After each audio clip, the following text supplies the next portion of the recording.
It's nighttime, a beach party. Someone's laughing, someone's drunk, someone's falling in love under a sky full of stars. And then a girl runs into the water. She's carefree. She's young. She's swimming alone in the dark Atlantic, treading water, looking up at the same stars. And something underneath her, something massive and ancient and completely invisible, begins to move. You don't see it coming. You never do. That's the first 30 seconds of Jaws. No title card, no exposition, no warning.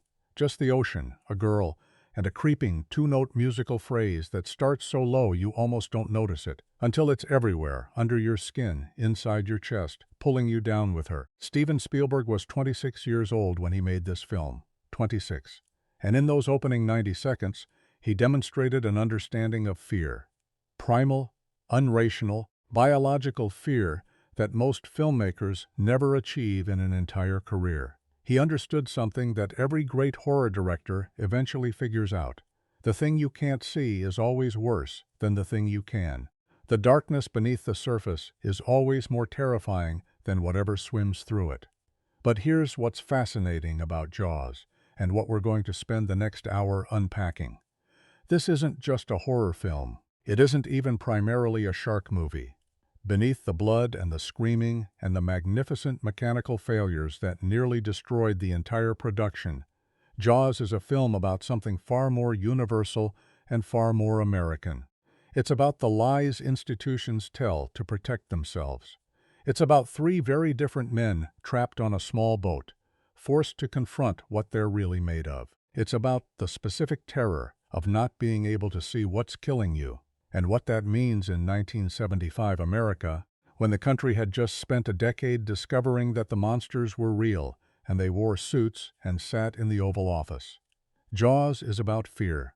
Not just shark fear, all of it, the fear underneath everything. The world that made Jaws possible to understand why Jaws hit the way it did, why it didn't just succeed but detonated across American culture. You have to understand what 1975 actually felt like to be alive in. The Vietnam War had just ended. Not ended cleanly, not ended with victory parades and ticker tape, ended with footage of helicopters evacuating people from rooftops in Saigon while the city fell. That image, broadcast live into American living rooms, was the punctuation mark on a decade of disillusionment. Young men had died by the tens of thousands in a conflict most Americans no longer believed in, fighting for objectives that kept shifting under presidents who kept lying about it. And then there was Watergate. Richard Nixon, the President of the United States, had orchestrated a criminal cover-up and lied about it on television until the tapes proved he'd lied. He resigned in August 1974, just 10 months before Jaws opened. The man who was supposed to be the ultimate authority figure, the most powerful person in the country, had turned out to be exactly what the protesters always said he was: a liar, a coward, someone who prioritized his own survival over truth. So that's the America that walked into theaters in June 1975. A country that had recently learned, in the most painful ways possible, that authority figures lie, that the institutions you trust to protect you will sacrifice you to protect themselves, that there are things happening beneath the surface of the official story that they don't want you to know about. And then along comes a movie about a small town where the mayor knows there's a killer in the water and keeps the beach open anyway. That's not an accident. Peter Benchley's source novel, published in 1974, was already tapping into this cultural anxiety. But Spielberg and screenwriter Carl Gottlieb amplified it in the adaptation, making Mayor Vaughn's corruption less about organized crime, as in the book, and more about the pure, naked selfishness of a man protecting his economic interests at the expense of human lives. He knew. He kept the beach open. People died. Sound familiar? It should have to anyone who'd been paying attention for the previous 10 years. Jaws didn't feel like escapism to 1975 audiences. It felt like a confirmation of everything they already suspected. The kid with the camera, Steven Spielberg, had no business making this movie. Not because he wasn't talented. He clearly was, spectacularly so, but because nothing in his background suggested he was equipped to handle what Jaws would become. He was 26 years old. He directed a few television episodes and one theatrical feature, The Sugarland Express, which had been critically admired and commercially ignored. He'd made a TV movie called Duel in 1971 about a man being stalked by a mysterious truck driver, which had been so effective that Universal released it theatrically in Europe. That was his shark film before the shark film, a thriller about a monster you can't see the face of, chasing an ordinary man who did nothing to deserve it. But Jaws, the novel, was a phenomenon. It had sat at the top of bestseller lists for months. Universal knew it had something. They also knew the ocean was an insane place to make a movie. Schedules were impossible. Weather was unpredictable. Saltwater destroyed equipment. And the centerpiece of the entire production, the mechanical great white shark they were building, which the crew affectionately named Bruce after Spielberg's lawyer, was an engineering nightmare that hadn't been tested in actual ocean water before shooting began. Spielberg took the job. Then the ocean nearly killed him. The production went over schedule by more than 100 days. The budget ballooned from roughly $4 million to nearly $9 million. Bruce the shark malfunctioned constantly. The saltwater corroded its pneumatic systems. The mechanisms jammed. The skin tore. There were days, weeks, where the shark simply didn't work at all. The cast and crew were miserable. Locals were hostile. The whole enterprise seemed like it was going to be a catastrophic, expensive failure. And then something extraordinary happened. Spielberg, with no other choice, started filming around the shark. He started shooting what the shark does to the water rather than showing the shark itself. He started building suspense out of absence. A yellow barrel bobbing on the surface, a fin cutting through choppy water, a point-of-view shot rushing toward unsuspecting swimmers from below. He started using John Williams' score, not to accompany visible action but to signal invisible threat. He created, almost entirely by accident and out of sheer desperation, a cinematic grammar for depicting terror that didn't require you to see the source of the terror at all. The broken shark made Jaws great. That's the most important production story in Hollywood history, and we're going to go deep on it. What kind of film is this, really? Here's a question worth sitting with before we dive into the story. What genre is Jaws? The easy answer is horror, or thriller. Maybe creature feature. There was a whole tradition of those in 1950s cinema, giant animals stomping through towns as metaphors for nuclear anxiety. And Jaws absolutely works within that tradition. It delivers genuine scares. It made an entire generation afraid to go into the ocean. It's been terrifying audiences for 50 years.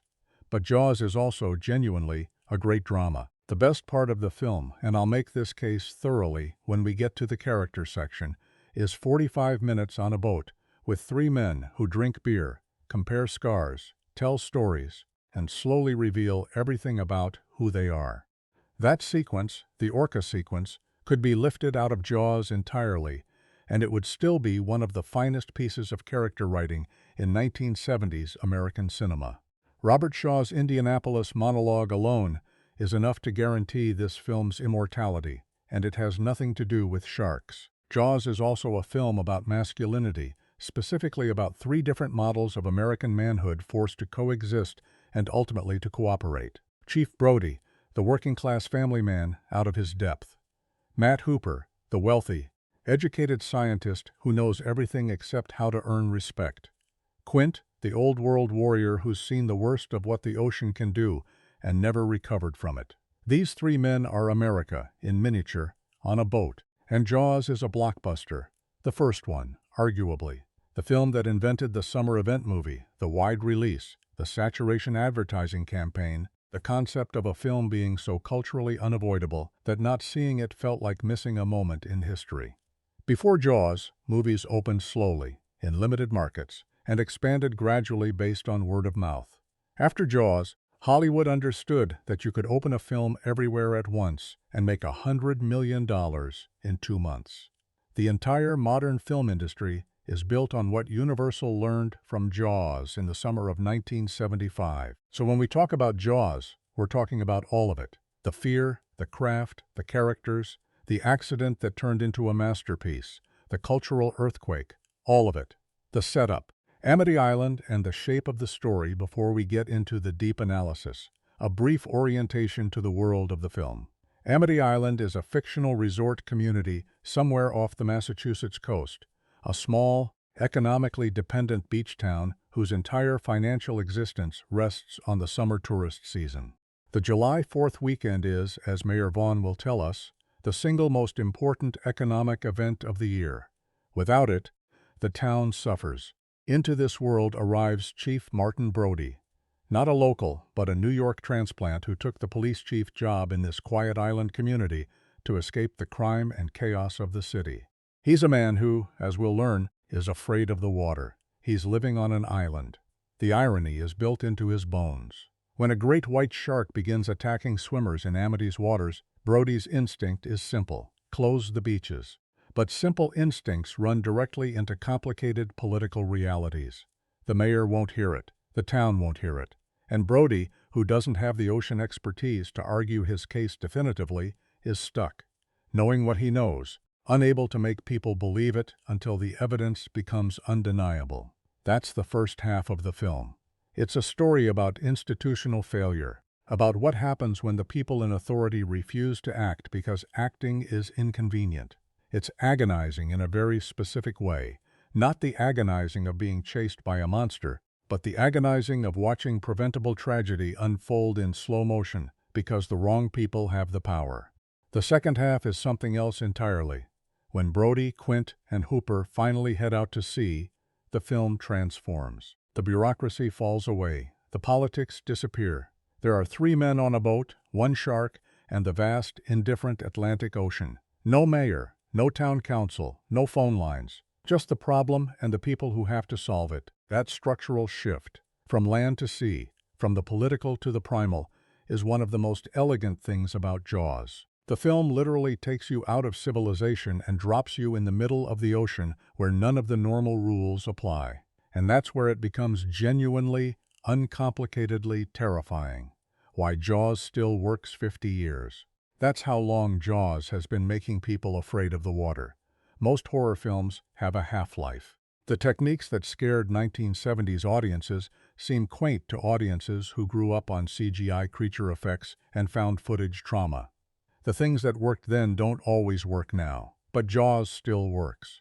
It still makes people grip armrests. It still makes that 2-note musical phrase, da-dum, da-dum, recognizable to people who've never seen the film. It still reaches into something primal and ancient in the human brain and squeezes. Why? Because Spielberg understood that the most effective horror isn't about what you show. It's about what you withhold. It's about the gap between what your character knows and what you, the audience, know. It's about making the audience's imagination do the work. Because human imagination, when properly provoked, will always create something more terrifying than any mechanical shark. There's a reason the best sequence in Jaws, the Indianapolis speech, contains no shark at all. There's a reason the most frightening attack in the film is the one in the estuary, with the little yellow boat, where you see almost nothing. There's a reason the film's most iconic image isn't a shark, it's Roy Scheider's face. Chief Brody, sitting on the beach, watching the water, already knowing.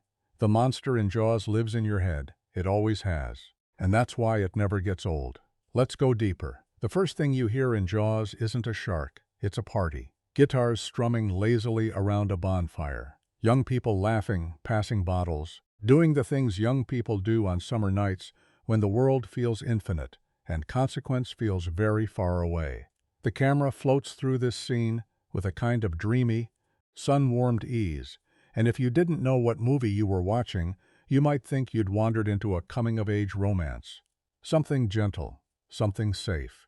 Then Chrissy Watkins runs toward the water. She's drunk, she's laughing, she's peeling off her clothes as she goes, and the boy she's trying to get to follow her is too drunk to keep up. She hits the ocean alone, dives under, surfaces, floats on her back, looking up at that vast, indifferent sky, completely unaware that something below her has already noticed she's there. What happens next is one of the most effective opening kills in cinema history. Not because of gore, though there is some, but because of structure.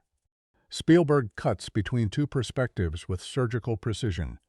Chrissy above the waterline, thrashing and screaming, and the camera below the waterline, showing us nothing but dark water and her kicking legs. We never see the shark. We see what it does. We see Chrissy yanked sideways, pulled under, dragged across the surface of the water like a rag doll, her screams cutting across the peaceful sound of waves. And then, silence. The ocean closes over her. The boy on the beach, passed out in the sand, doesn't even wake up. The ocean took her, and the ocean kept its secret. That sequence, barely 3 minutes long, does everything a great opening needs to do. It establishes the threat. It establishes the rules. The shark is invisible. It strikes without warning, and it leaves nothing but absence behind. And it sets a tonal contract with the audience. This film will not protect you. The pretty girl at the party dies. The person who should have saved her was asleep. And the beautiful sunlit water you thought you knew is something else entirely. Amity Island, a town built on denial cut to mourning. Chief Martin Brody gets the call. Roy Scheider plays Brody with a kind of weary, intelligent decency that makes him immediately likable and immediately sympathetic. He's not a hero in the cinematic sense. He's not physically imposing. He doesn't have a gun that solves everything. He doesn't project the kind of alpha male confidence that action movies typically require of their leads. He's a working cop, a father, a husband, a man who moved his family from New York City to this quiet island community because he wanted something simpler and safer. The universe has a sense of humor. When Brody arrives at the beach and sees what's left of Chrissy Watkins, his response is immediate and unambiguous. Close the beaches. Get the medical examiner. Figure out what happened. He's a professional, and his professional instincts are sound. The medical examiner confirms what Brody already suspects. Shark attack. The evidence is clear. The decision seems obvious. And then Mayor Larry Vaughn walks in. Murray Hamilton plays Vaughn in a way that's almost more frightening than the shark, because he's so recognizable. He's not cartoonishly evil. He doesn't twirl a mustache. He's a small-town politician who genuinely believes, or has convinced himself to believe, that the economic survival of his community justifies the risk he's asking people to take. He's the kind of man who has told himself the lie so many times that it has started to feel like the truth. When he pressures the medical examiner to reclassify Chrissy's death as a boating accident, he does it with the casual confidence of someone who has been bending inconvenient facts to fit convenient narratives his entire career. Brody caves. The beaches stay open. That moment, Brody's capitulation, is one of the most important story beats in the film, and it's worth slowing down to examine why Spielberg and Gottlieb keep it in. It would be easier, narratively speaking, to make Brody an uncomplicated hero who fights the system from the start. But Jaws is smarter than that. Brody caves because he's new to the island, because he doesn't have the political capital to push harder, because the medical examiner gave Vaughn the cover he needed, and because, critically, Brody isn't entirely sure of himself. He suspects. He doesn't know. And in the absence of certainty, social pressure wins. The genius of this is that it makes Brody human. He makes the wrong call for understandable reasons. And then he has to live with what that wrong call costs. The second attack, and the town's awakening the second attack, happens at the beach, in broad daylight, in front of dozens of people. Alex Kintner is a boy, maybe 10 years old, maybe 11, on a yellow foam raft, paddling around in shallow water while his mother watches from the beach. What happens to him is filmed with a controlled brutality that makes it devastating rather than simply horrifying. There are false alarms, a fin that turns out to be a couple of kids playing with a cardboard shark fin, a black shape in the water that turns out to be a man in a dark swimsuit. Spielberg is already training your eyes, already teaching you to be afraid of shadows. And then, when the real attack comes, it comes fast, and it comes red. The shot of Alex Kintner's yellow raft, slowly filling the frame with blood, is one of the film's most indelible images. Not because of graphic violence, but because of what that yellow raft represents. Childhood, summer, the specific innocent joy of being a kid on a beach. Spielberg drains it of color, literally. The yellow raft turns red. Childhood ends. What follows that attack is a masterpiece of social observation. Amity Island convulses. Mrs. Kintner, Alex's mother, played with quiet devastation in a brief but unforgettable scene, posts a reward for the shark. The town fills with bounty hunters and amateur fishermen, all after the prize money, dragging in every large shark they can find.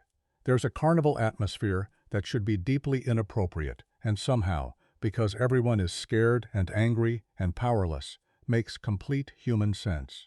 People do strange things when they're afraid, and the authority figures aren't helping.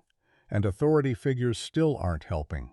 Vaughn, looking at the dead tiger shark the bounty hunters drag in, declares the problem solved. The beaches reopen for the 4th of July weekend. Despite the fact that marine biologist Matt Hooper, who's been brought in to consult, believes the tiger shark is the wrong species and the wrong size. Despite the fact that Brody's gut is screaming at him. Mayor wants his summer. The town wants its money. The beach opens. Matt Hooper arrives. The expert nobody wants to hear Richard Dreyfuss as Matt Hooper is a fascinating character choice, and we'll go deep on him in the character section, but his function in the story's first half deserves examination here. Hooper arrives as an expert, a marine biologist from the Oceanographic Institute, equipped with knowledge and technology and the kind of confident ease that comes from never having had to worry about money. He's everything Brody isn't. Professionally speaking, he knows sharks, he has the science, he has the equipment, and nobody in Amity Island wants to hear a word he says. Hooper's first major contribution to the story is his examination of the remains found after the first attack. He tells Brody, with clinical certainty, that the wounds he's seeing were made by a large shark, a big one, bigger than anything typically seen in these waters. He's right. He's provably, demonstrably right. And the information goes nowhere, absorbed into the bureaucratic machine and spat back out as boating accident. Later, when the tiger shark is caught and Hooper pushes to examine its stomach contents, Vaughn shuts him down in public, in front of reporters and cameras. The mayor isn't just ignoring Hooper's expertise, he's actively suppressing it, because expertise in this context is a threat to the narrative he's trying to maintain. This is one of Jaw's most pointed pieces of social commentary. The way institutional authority responds to inconvenient knowledge isn't to engage with it, but to delegitimize the person delivering it. Brody and Hooper sneak back to the dock that night and cut open the shark themselves. No child's remains inside. Wrong shark. The threat is still out there. The pond attack. Everything changes the sequence that fundamentally changes the trajectory of Jaws. The moment where the film stops being about institutional politics and becomes something more urgent and primal. Happens not on the open beach, but in a small, enclosed tidal pond during what appears to be a perfectly calm afternoon. A man named estuary victim, Ben Gardner, is investigating the boat he found adrift. A boy on a small sailboat drifts into the pond, and the shark, which has no business being that far into shallow water, appears. The attack is chaotic, quick, terrifying in its specificity. The small sailboat gets destroyed. The man in the pond is killed. And Brody's son Michael, who had been watching from the shore, goes into shock.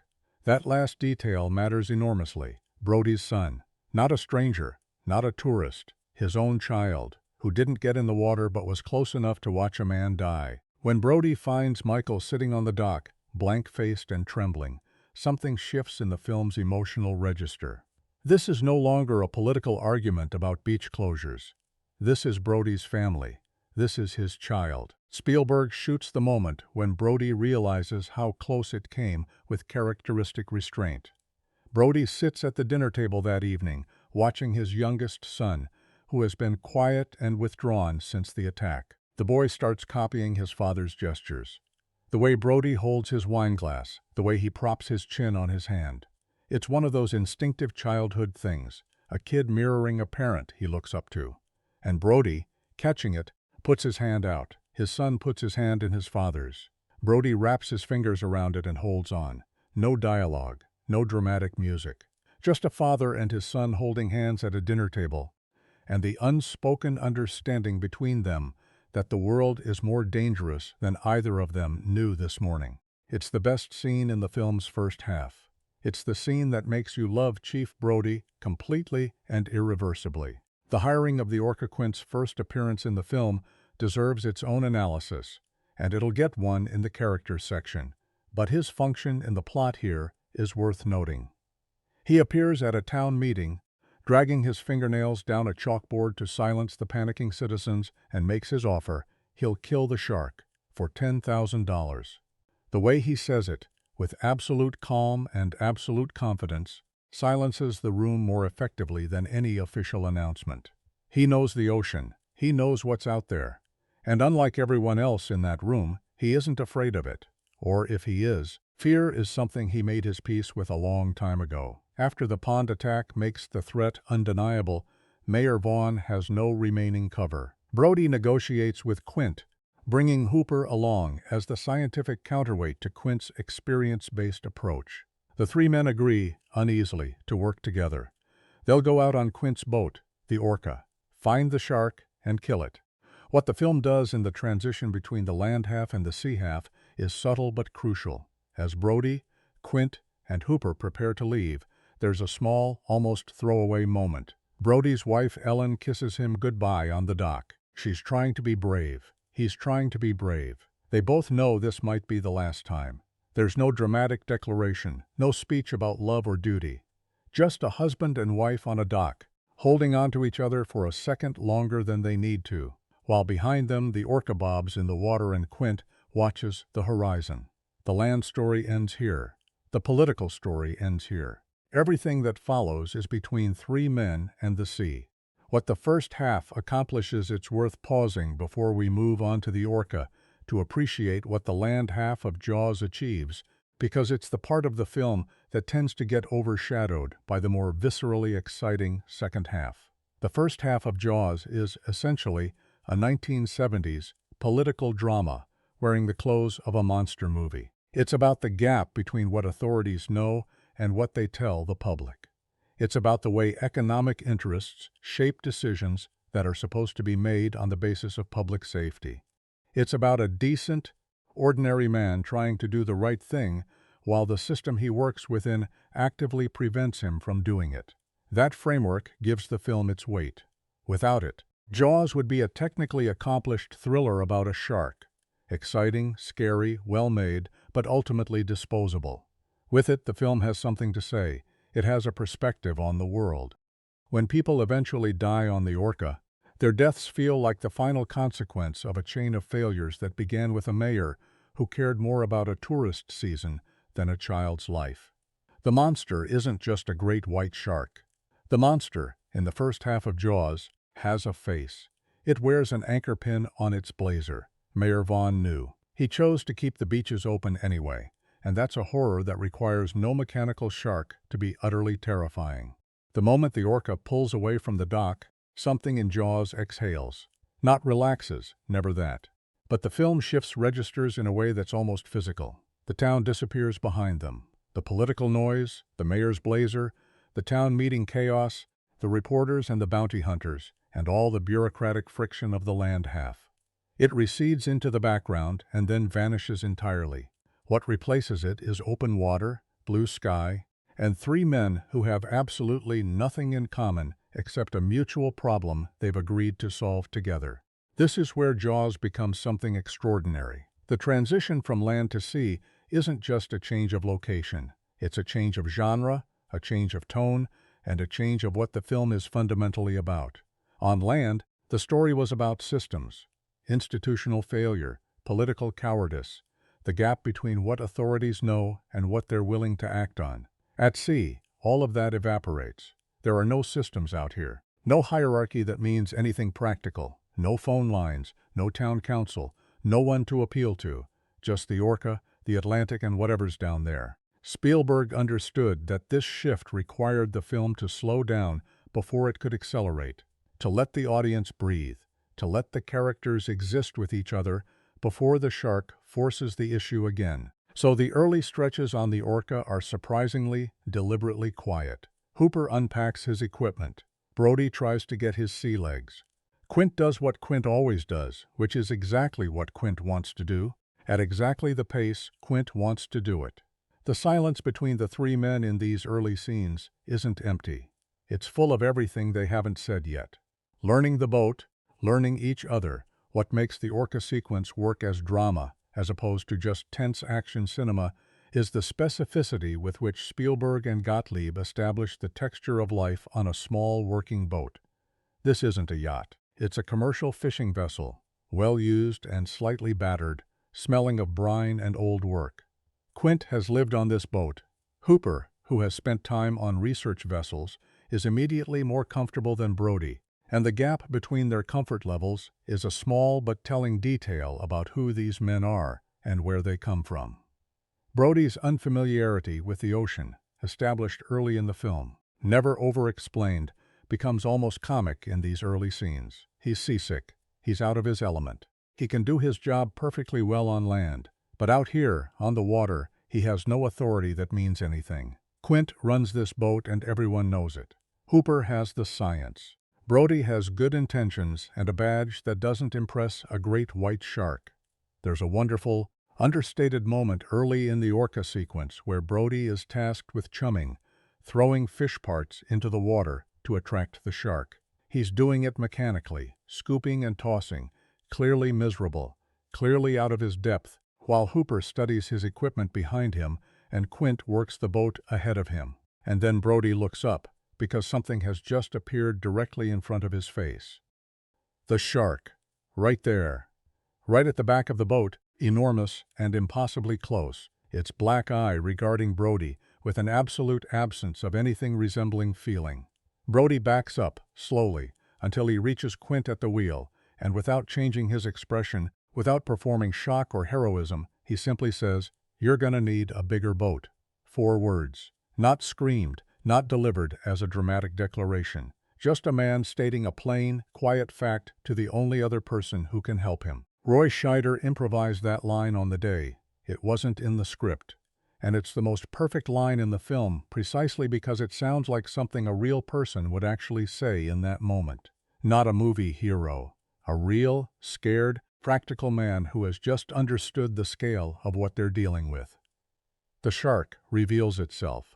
And what that means, the first full appearance of the shark is a technical and narrative landmark in the film, but it's worth noting what Spielberg does before he shows it. For the first hour of Jaws, the shark exists almost entirely as absence, a presence indicated by blood in the water, by objects suddenly disturbed, by the ripple and wake of something very large, moving very fast beneath the surface. Spielberg has been training your dread with negative space. You've been filling in the blank with your own imagination. By the time you see the shark at the back of the Orca, your imagination has been working on the problem for 60 minutes. What Spielberg shows you doesn't disappoint, not because Bruce is a perfect piece of engineering, which it absolutely wasn't, but because the context surrounding the reveal is so precisely calibrated. You're not watching a shark at a distance, safely contained by screen space.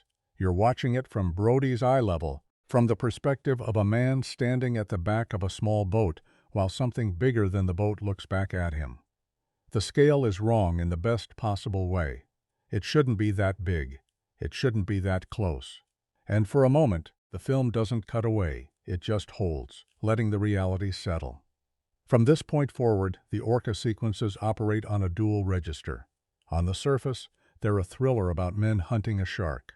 Underneath, and this is where the film's real power lives, they're about what these 3 men are willing to do, what they're capable of, and what each of them is secretly afraid of. The shark is the occasion. The men are the story. The tension below the surface.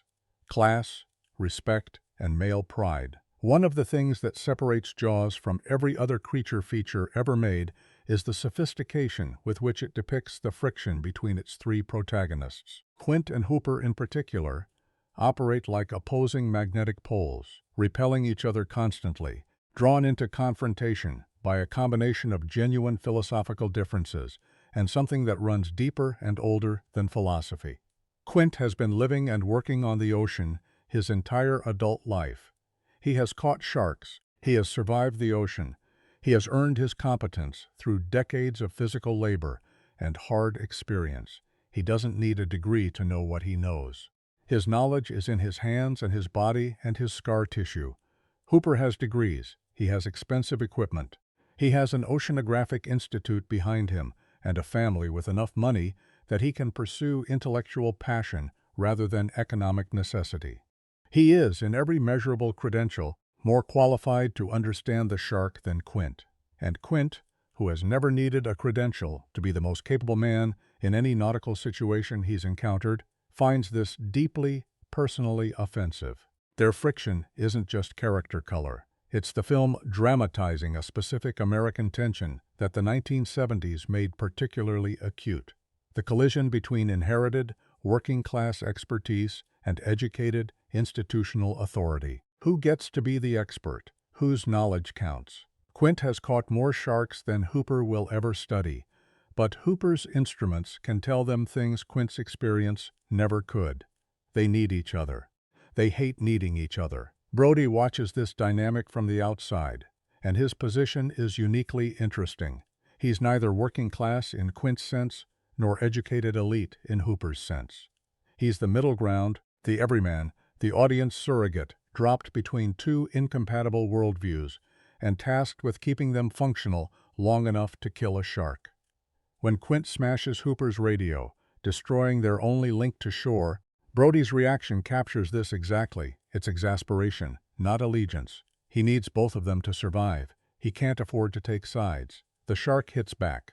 First attack on the Orca. The first direct assault on the Orca comes with almost no warning, which, by this point in the film, is entirely by design. Spielberg has conditioned you to expect the two-note musical signal before anything bad happens, and then he subverts it. The shark attacks the boat at night, in silence, without John Williams announcing its arrival. It's just suddenly there, ramming the hull, and for a terrifying few minutes, the Orca becomes not a hunting vessel, but a very small object being tested by something much larger. The night attack sequence accomplishes several things simultaneously. It establishes that the shark isn't simply a passive target. It has, in the film's terms, agency. It attacks back. It's not waiting to be caught. And it specifically attacks the boat rather than the men, which is somehow more unsettling than a direct assault would be. The shark is dismantling their means of survival. It's going for the thing that keeps them alive and afloat, not just the things made of meat. Quint's response to the attack is instructive.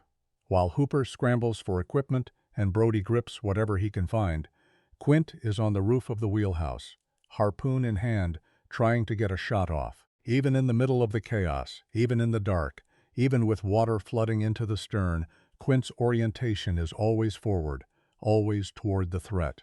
He's not managing the situation, he's hunting. That distinction matters. It tells you something essential about who he is, something that the Indianapolis story will later illuminate and break open. Hooper suggests his solution.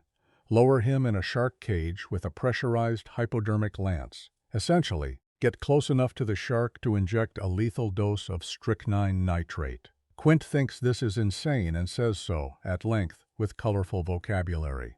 But the damage to the Orca is real and accumulating.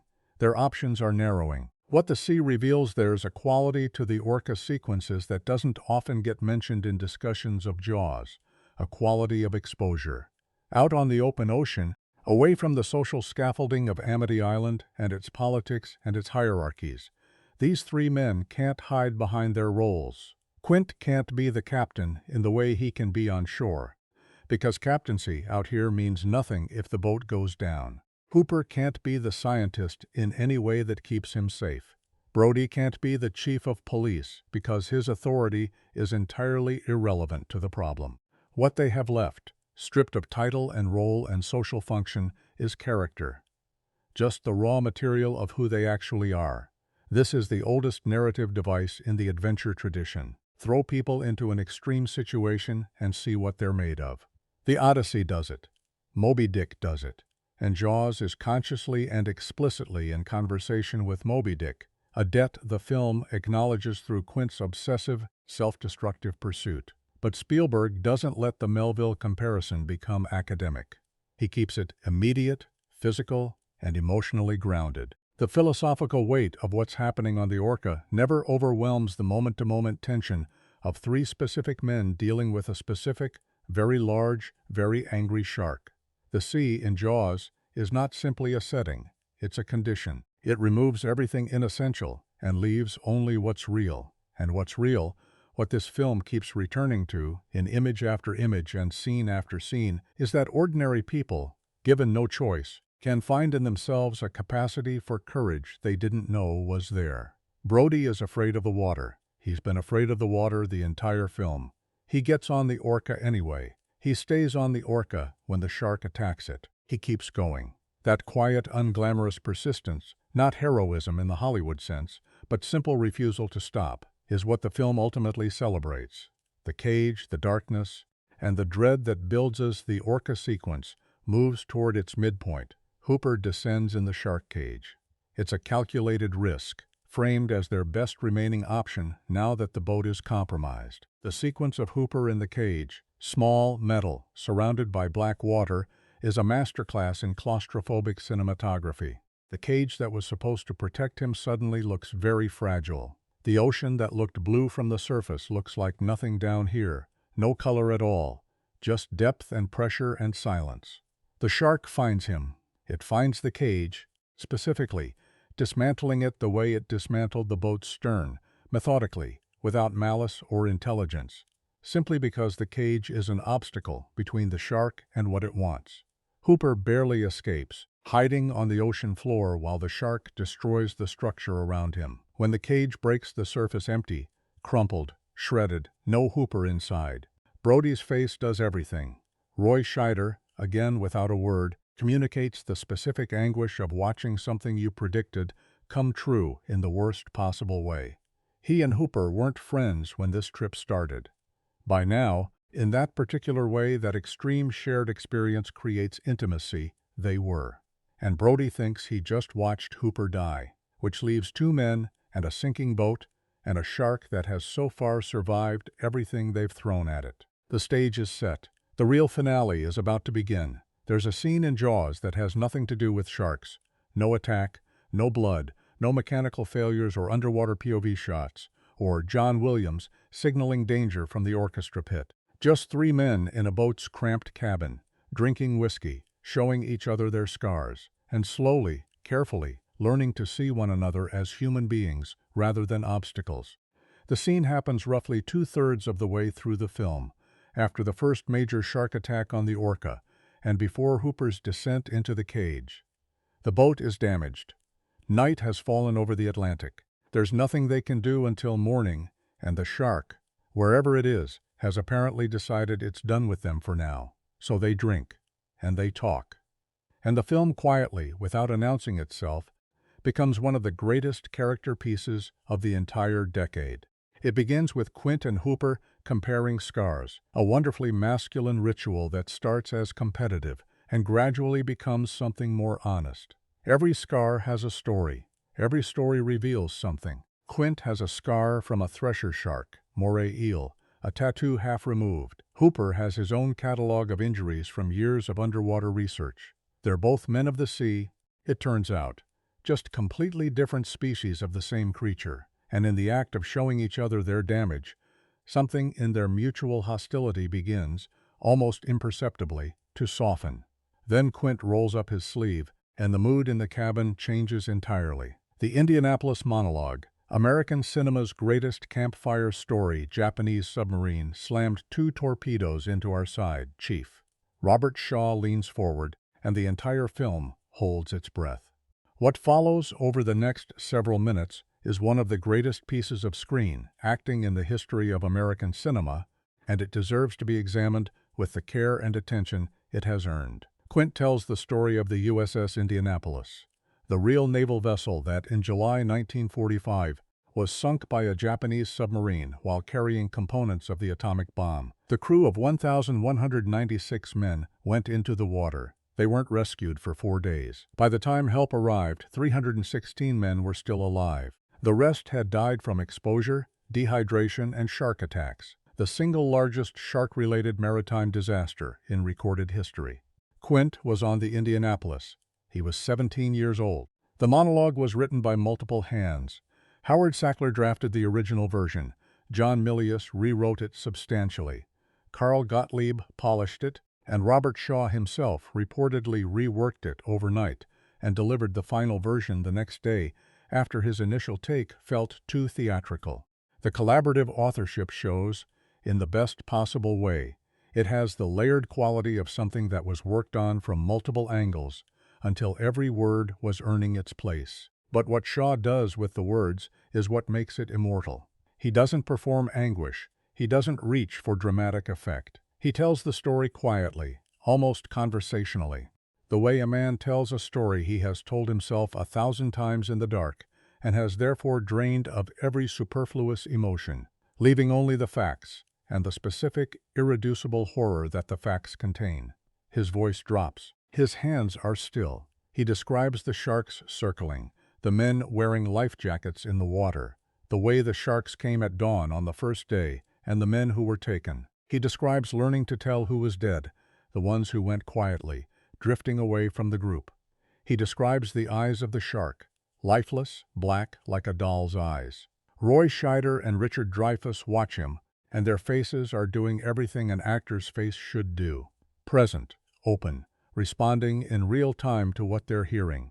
Dreyfuss later said that some of Shaw's takes were so affecting that he genuinely forgot they were making a movie. That's visible on screen. The scene has the texture of something real. What the Indianapolis monologue does for the film structurally is nothing short of extraordinary. In one scene, it transforms Quint from a colorful supporting character, the gruff, eccentric shark hunter, into the film's most tragic figure. His obsession with killing sharks isn't machismo or bloodlust, it's survivor's guilt made flesh. He was pulled from the water while others weren't. He has been trying, in some profound and probably unconscious way, to settle a debt with the ocean ever since. Every shark he kills is a small act of revenge for 4 days in the water waiting to die. Every charter trip is a way of going back, again and again, to the place where the worst thing happened and proving that it didn't break him. It did, of course. It broke him completely. He just never stopped moving long enough to notice. Morning. The final hunt dawn arrives over the Atlantic. The Orca is lower in the water than it should be. The shark's attacks on the hull have been accumulating, and the boat is slowly losing its battle with buoyancy. The mood aboard is stripped down and purposeful. There's no more debate about methodology, no more friction between Quint and Hooper's competing approaches. The situation has simplified itself. The shark is still out there. They have what they have. They do what they can. When the shark reappears, the final act of Jaws has an almost relentless forward momentum, scene after scene of escalating stakes, each beat more desperate than the last. Quint fires harpoon after harpoon, attaching yellow barrels designed to keep the shark at the surface and tire it out. The shark drags them. The engine strains. The Orca, already compromised, begins to feel like a very temporary solution to a permanent problem. There's a sequence here, the shark dragging the Orca backward, the stern dipping lower and lower as the boat is pulled through the water faster than it can manage. That is pure, visceral, physical filmmaking. No elaborate camera work, no technical trickery, just the reality of a boat being destroyed and 3 men trying to stay on it. Spielberg keeps the camera close and the editing tight, creating a claustrophobia that the open ocean setting would seem to prohibit. You feel the water coming in. You feel the deck tilting. You feel the specific rising panic of a situation moving faster than anyone's ability to control it. Quint's death, the cost of obsession. What Spielberg does with Quint's death is brave, and it's worth recognizing as such. He doesn't give Quint a hero's death. He doesn't let him go out in a blaze of defiant glory, harpoon raised against the sky, some final magnificent gesture that redeems everything. Quint dies badly. He slides down the tilting deck of the sinking Orca toward the shark, grabbing for anything he can hold on to, finding nothing. The shark takes him at the waterline, and he screams, genuinely, terrifyingly screams, with an animal urgency that strips away every bit of the laconic, unshakable persona he's maintained throughout the film. In his final seconds, Quint is not the legend. He's just a man who is very frightened and very much does not want to die. It's devastating, and it's honest. The Indianapolis monologue has already told us what Quint really is beneath the performance. A traumatized survivor who has been performing fearlessness so long it became indistinguishable from his personality. His death strips that performance away in the most brutal possible manner. All the competence and experience and hard-won ocean knowledge in the world, and in the end the shark takes him just like it took everyone else. Robert Shaw reportedly knew this was his best film performance, and he was right. In the moment of Quint's death, the audience loses something irreplaceable. Not just a character, but a specific kind of American archetype. The self-made, self-sufficient man who asks nobody for help and needs nobody's sympathy. The ocean takes him back, and there's no monument, no ceremony, just the water closing over the spot where he was. Brody alone. The scuba tank and the final shot Hooper, remember, is still alive, hiding on the ocean floor after escaping the destroyed shark cage, waiting. But Brody doesn't know that. As far as Brody is concerned, both of his companions are gone. He is alone on a sinking boat with a shark that has already killed 3 people in his presence and is circling back for more. What Brody does next is both ridiculous and perfect. He climbs the mast of the sinking Orca with a scuba tank, a rifle, and an idea. The shark, drawn back to the boat, begins ascending toward him, the boat going down, the shark coming up, the distance between them shrinking. Brody jams the scuba tank into the shark's mouth. The shark bites down. Brody, now barely above the waterline, raises his rifle and says, entirely to himself, with the very specific calm of someone who has run out of all other options, "Smile, you son of a bitch." He fires. Misses. The shark gets closer. He fires again. The explosion, when it comes, is almost cartoonishly large, a practical effects detonation that sends shark debris flying across the ocean's surface, while Brody clings to the last remaining piece of mast above the water. And it works, narratively and emotionally, precisely because of everything that preceded it. An absurd ending earns itself through the weight of everything built before it.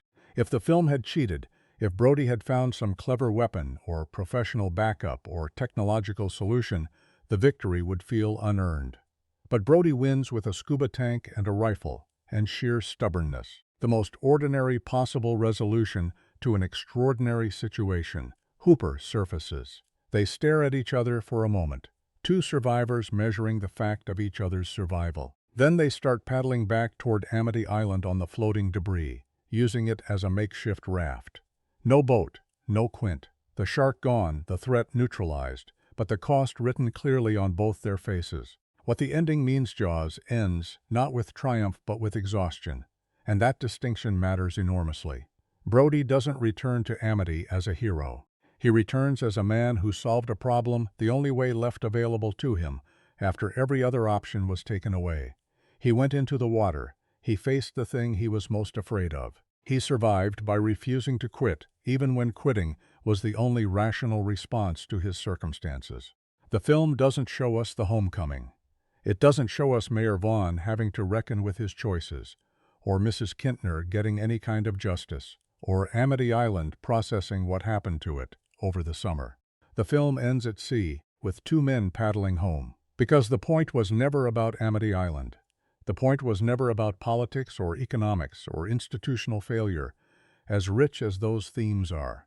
The point in the end was about one man confronting the thing that terrified him most and discovering that the confrontation was survivable. Quint couldn't survive it. Quint's relationship to the ocean was too tangled, too poisoned by history and grief and the kind of pride that refuses to acknowledge its own limits. Quint went back to the Indianapolis, in a sense, every time he got on a boat, and eventually, the ocean gave him the ending he'd been half-courting for 30 years. Brody just wanted to go home, and that desire, ordinary, human, uncomplicated, turned out to be exactly the right compass heading. Every great ensemble film eventually reveals its secret organizing principle, the hidden logic that explains why these specific people, in this specific combination, produce something greater than any individual performance could achieve alone. In The Godfather, it's blood and betrayal. In Casablanca, it's love and sacrifice. In Jaws, the organizing principle is something simultaneously simpler and more philosophically rich.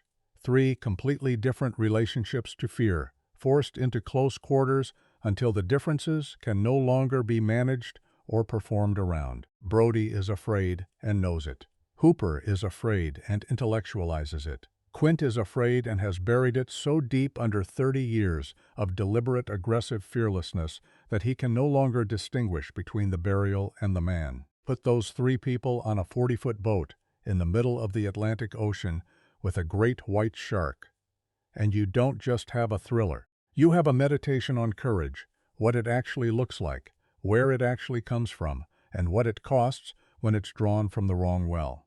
Martin Brody, the reluctant hero who makes it real. The risk of writing a protagonist like Chief Martin Brody is that he has no obvious heroic qualities. He's not physically imposing. He's not professionally specialized for this particular crisis. He's afraid of the water, a detail that Spielberg introduces early, keeps visible throughout, and pays off at the very end without ever making it feel schematic. He doesn't have a speech that announces his transformation. He doesn't have a moment where he looks in a mirror and decides to become a different person. What Brody has is Roy Scheider. Scheider was 43 when he made Jaws, and he brought to the role something that younger or more conventionally heroic actors might not have been able to provide: the specific texture of competent, ordinary middle age. He looks like a man who has been doing his job steadily and without particular drama for a long time. He has the body language of someone accustomed to managing situations rather than dominating them. Patient, watchful, slightly tired. When something goes wrong, Scheider's Brody doesn't surge into action.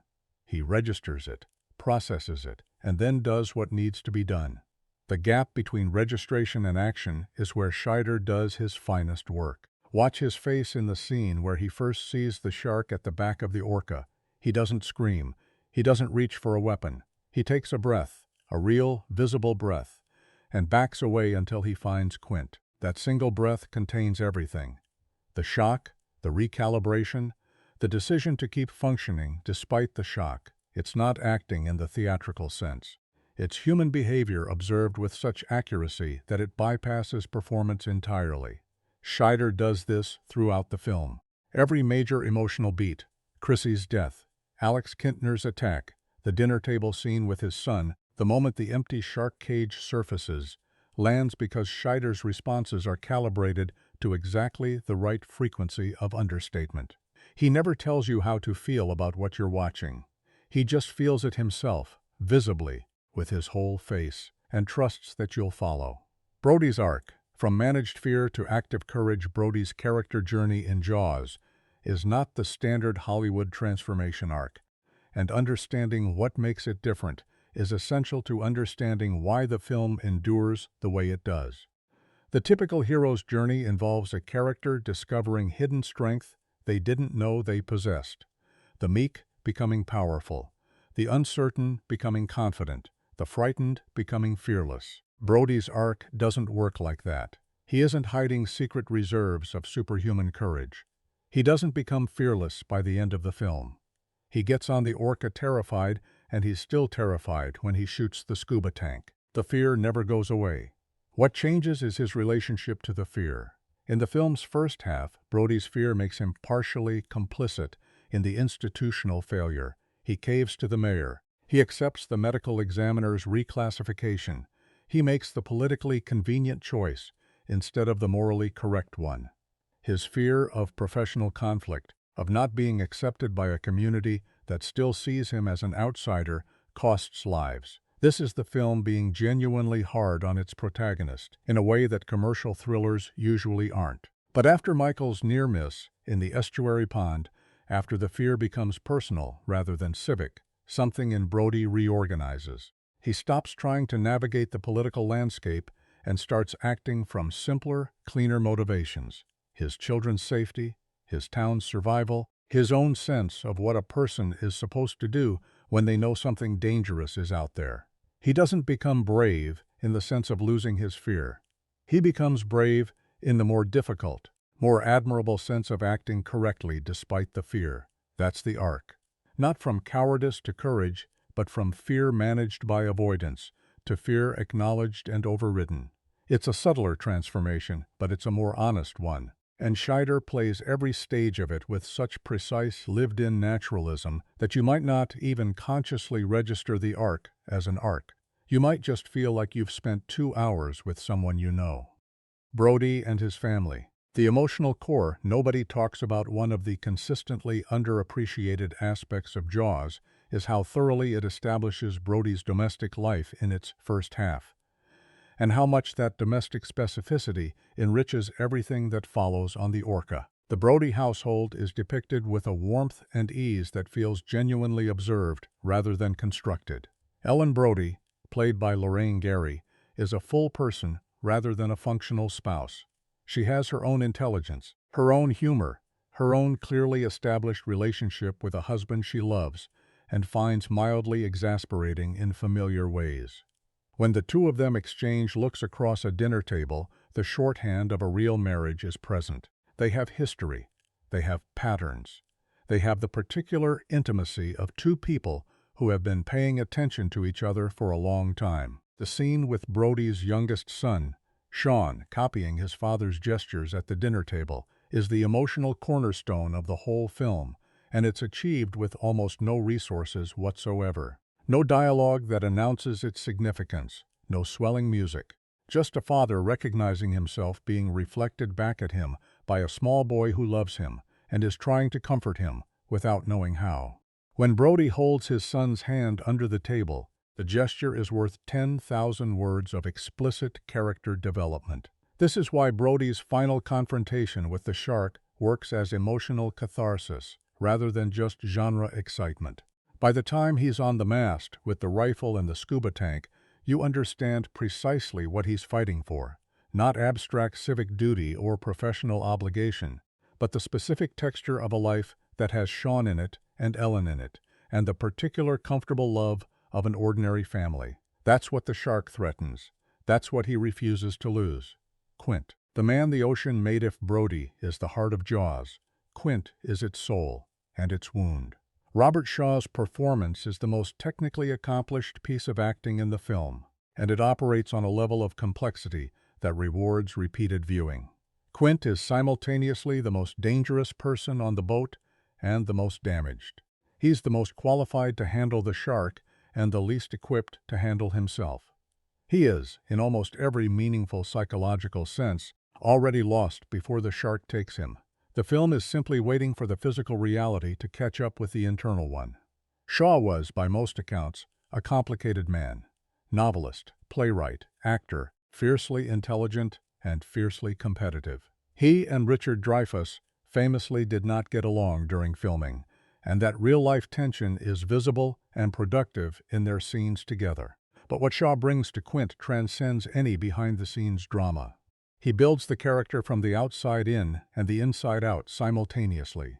The physicality is precise and specific, the gait, the way he holds his body on a boat, the casual competence of every nautical gesture, and the psychology is visible beneath it, like bedrock beneath topsoil. Quint's first appearance, nails on the chalkboard, silence falling across the room, the slow smile of a man who knows exactly what he is and exactly what everyone else in the room is not, is one of cinema's great character introductions. In 30 seconds, without a word of exposition, Shaw tells you everything essential. This man is dangerous, this man is capable, and this man enjoys the effect he has on people in ways that should probably concern you. The architecture of Quint's destruction. Here's what's remarkable about Quint as a character construct. The film gives you all the information you need to understand his fate before it happens, and it does so with such narrative elegance that you don't necessarily feel the pieces clicking into place until the end. The Indianapolis monologue is the keystone. Everything before it is character establishment. Everything after it is consequence. Once you know what Quint survived, once you understand that he went into the water as a 17-year-old boy and came out as something fundamentally altered, a man for whom the ocean will always be simultaneously the site of his greatest terror and the only place he truly knows how to exist. His behavior throughout the film reorganizes itself into a coherent psychological portrait of a man who has never processed his trauma, only metabolized it into action. His destruction of Hooper's expensive equipment isn't just aggression. It's a specific aggression directed at the idea that technology and education can substitute for experience and hard-won knowledge, a deep personal insult to everything Quint has built his identity around. His alcoholism, visible in the cabin night scene, is the self-medication of a man who has nightmares he doesn't talk about. His refusal to radio for help when the situation becomes clearly dire is the most revealing detail of all. He'd rather die than ask for rescue. He watched people get rescued from the Indianapolis. He knows what you owe the ones who weren't. Shaw plays all of this without ever making it explicit. There's no scene where Quint articulates his psychological state. There's no moment of therapeutic self-awareness. He is simply who he is, fully and specifically and without apology, and Shaw trusts the audience to read the subtext without a guide. The decision to keep Quint's death undignified and raw, the sliding, the grabbing, the screaming, was a deliberate choice that Shaw supported. A heroic death would have been a lie about who Quint actually was. He was a man eaten alive by something the ocean put in him 40 years before the shark ever touched him. The physical ending was almost a formality. Matt Hooper, the smartest person in the room who keeps getting that wrong Hooper, is the character Jaws gets least credit for, which is ironic given that Richard Dreyfuss turns in a performance of real precision and considerable charm. The tendency is to see Hooper as the film's intellectual counterweight to Quint's visceral authority, the guy with the equipment versus the guy with the experience, and stop there. But Hooper is more interesting than that binary suggests.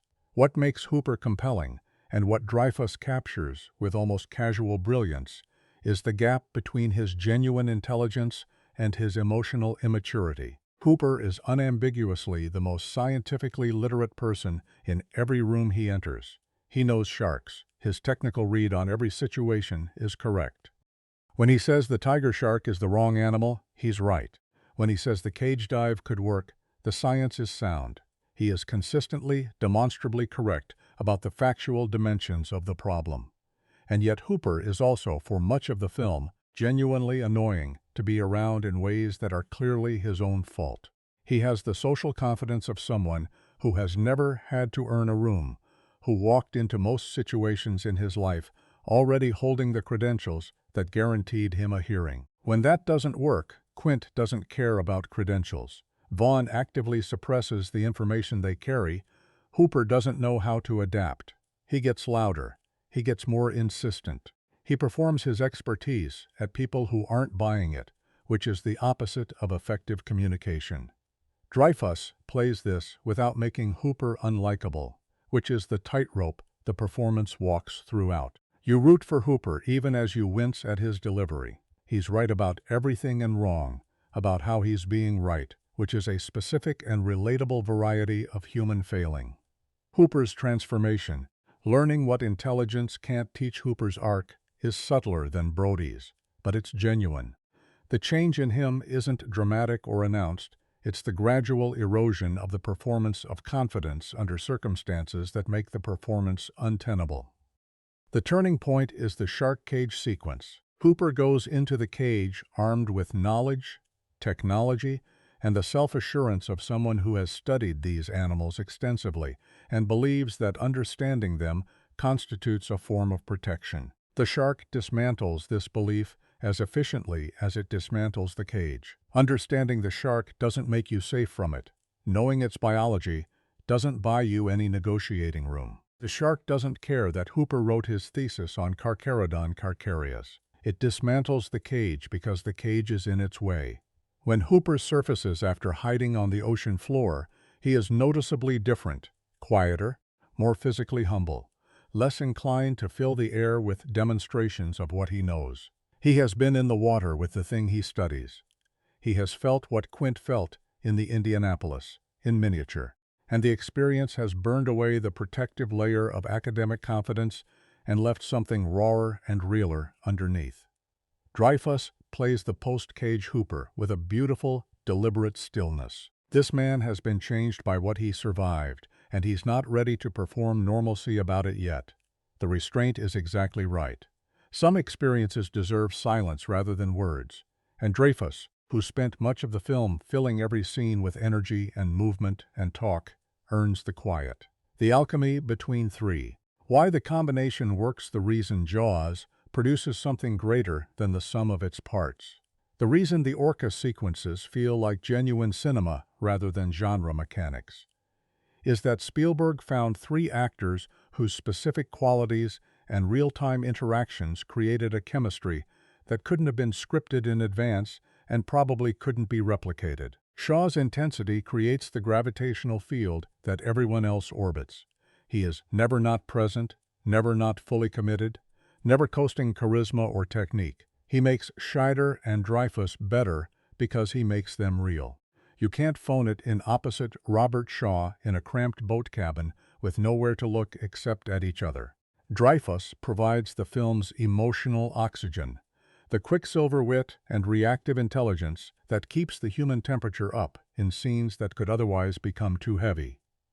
His chemistry with Scheider is particularly warm, particularly easy. These are two people who genuinely like each other, and that warmth comes through in every scene they share. And Scheider holds the center.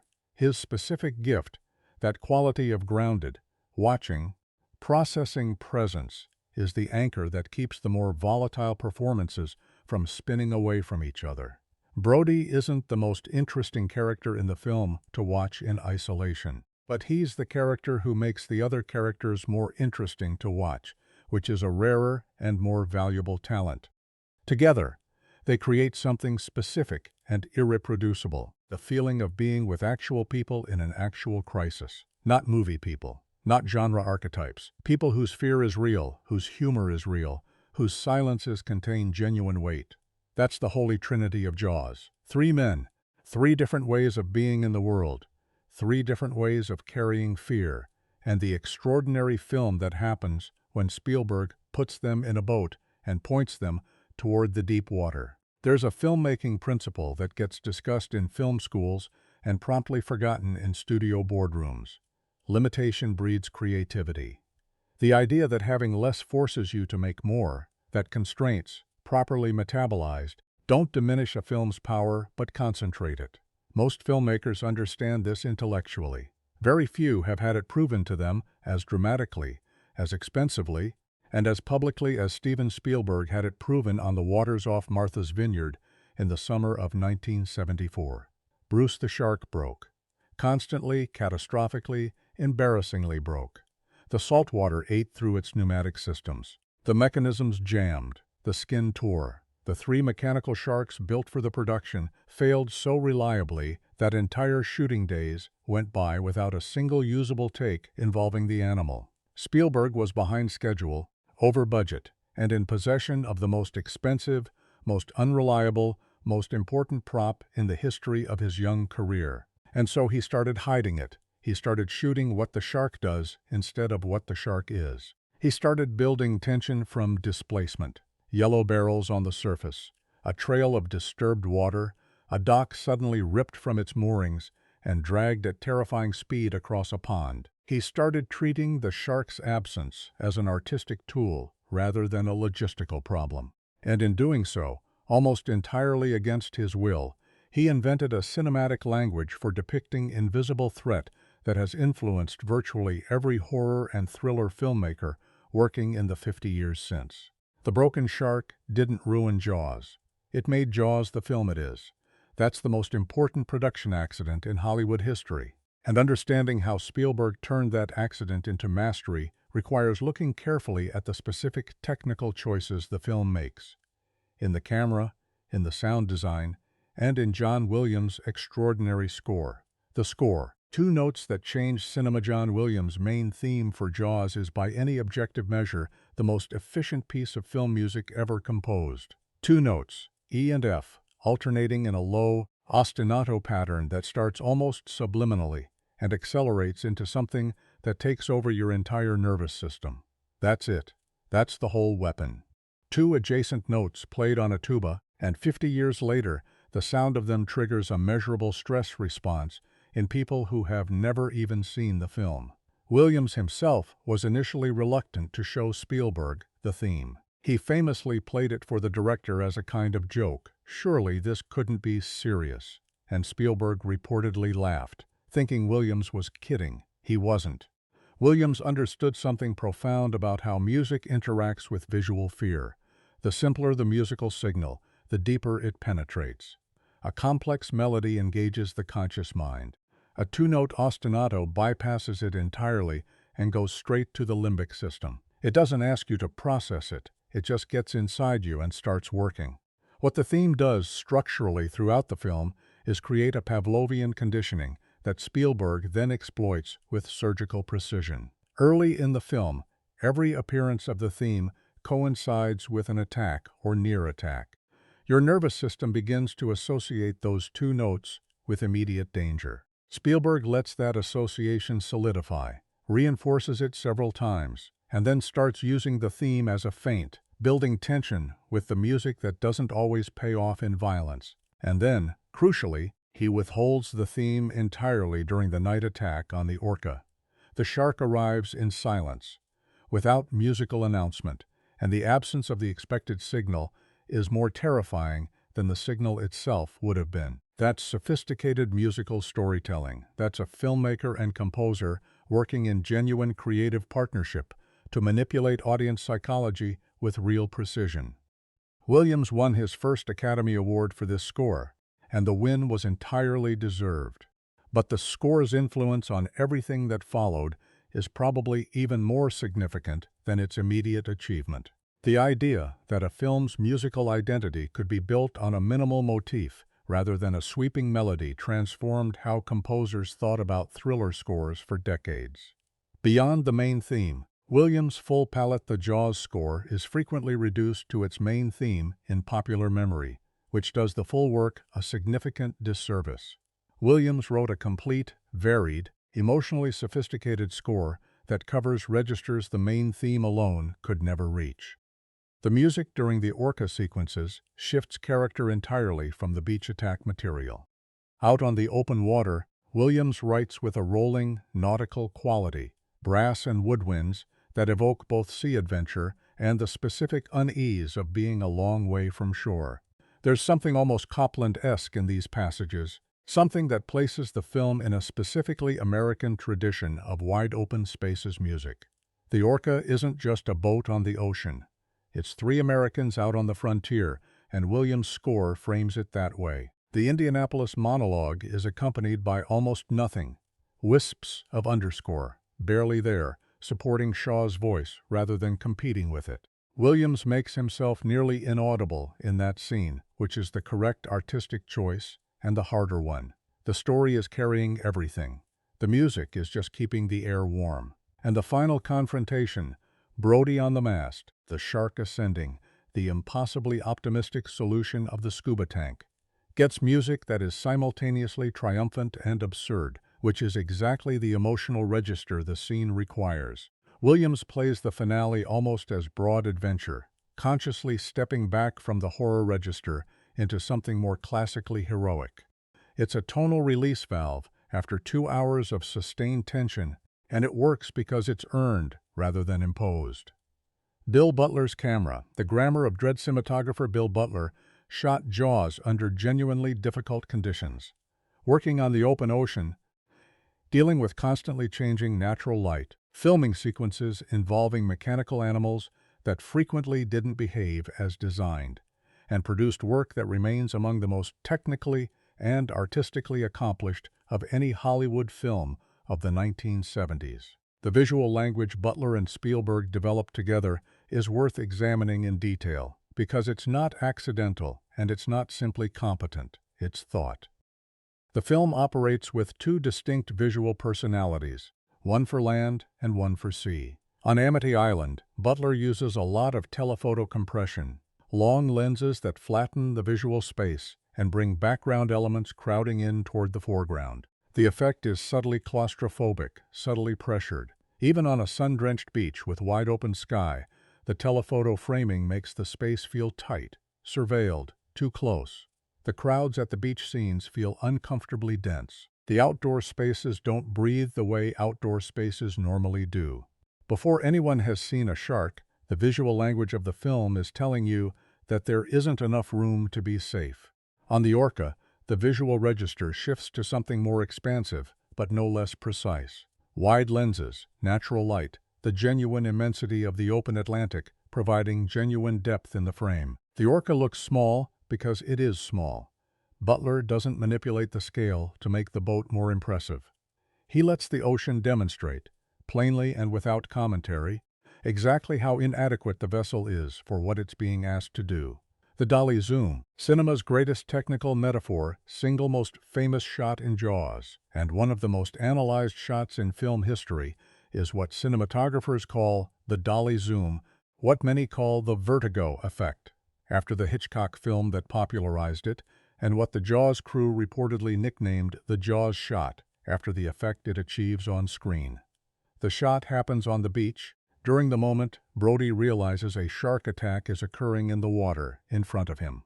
Spielberg keeps the camera on Brody's face, dollying in close while simultaneously pulling the zoom lens back, or pulling the camera backward while zooming in, depending on the desired effect direction. The result is a frame where the subject remains the same size, while the background rushes toward or away from them, creating a dizzying, reality-distorting effect that has no equivalent in normal visual experience. In the Jaws context, the shot perfectly externalizes Brody's psychological experience in that moment. The world around him is changing, literally changing the dimensions of the space he occupies, while he himself remains fixed, frozen, the still point at the center of a suddenly dangerous world. The technique doesn't just show you what Brody sees, it shows you what Brody feels. The beach he thought he understood has become something else. The safety he thought he was standing in has evaporated. The visual world distorts because his internal world just did. Hitchcock used the effect in Vertigo to depict psychological vertigo, specifically a character's phobic response to height. Spielberg uses it to depict the specific cognitive shock of realizing in a public place that people are dying and you already knew they might. It's not just borrowed technique, it's technique deployed with perfect contextual intelligence. Point of view as weaponized fear. Spielberg's most sustained and innovative cinematographic strategy in Jaws is his use of subjective, shark's eye perspective, low-angle underwater shots that put the camera in the position of the predator, looking up at swimmers and divers and boats from below. This is psychologically elegant in ways that reward attention. The shark's perspective shots do something that no amount of showing the shark directly could achieve. They make you complicit. When you're watching from the shark's point of view, you are momentarily in the predator's position. You're looking up at Chrissy's kicking legs in the opening sequence. You're circling below the yellow raft, and what that perspective generates, entirely involuntarily, purely through the mechanism of cinematic point of view, is the specific dread of knowing something terrible is about to happen while the victim doesn't. That gap between what you know and what the character knows is the engine of suspense cinema. Hitchcock described it precisely and called it the difference between surprise and suspense. The bomb under the table either explodes without warning, surprise, 15 seconds of shock, or you show the audience the bomb is there and then watch two characters talk obliviously above it, suspense, 15 minutes of anguish. Spielberg's shark's eye shots are the visual equivalent of showing the audience the bomb. You can see it coming, the swimmer can't, and that asymmetry is agonizing. The technique also solves the mechanical shark problem elegantly. You don't need to show the shark if you're showing the shark's perspective. The camera is the shark. The predator's presence is established not through its visibility, but through its agency, through the fact that something is looking, choosing, approaching, which is, incidentally, exactly how a real predator operates. You don't see the shark until it's already decided on you. The sound design, silence as the scariest tool. While Williams' score gets most of the acoustic attention, the film's sound design, the below-score layer of environmental audio, deserves equal examination because it's doing equally sophisticated work. Jaws uses silence as an active ingredient rather than an absence. The moments before attacks are frequently stripped of ambient sound, the beach noise, the water sounds, the ordinary acoustic texture of a summer day all drop away, creating an audio-negative space that the audience's nervous system immediately registers as wrong. Silence in a sound film is never neutral. It signals that something is being withheld. And what the sound design of Jaws trains you to feel, consistently and precisely, is that silence means the shark is near. This extends to the underwater sequences, where the sound design makes brilliant use of the muffled, pressure-altered quality of real underwater audio. Sounds don't travel the same way below the surface. Voices become indistinct. The world goes thick and close.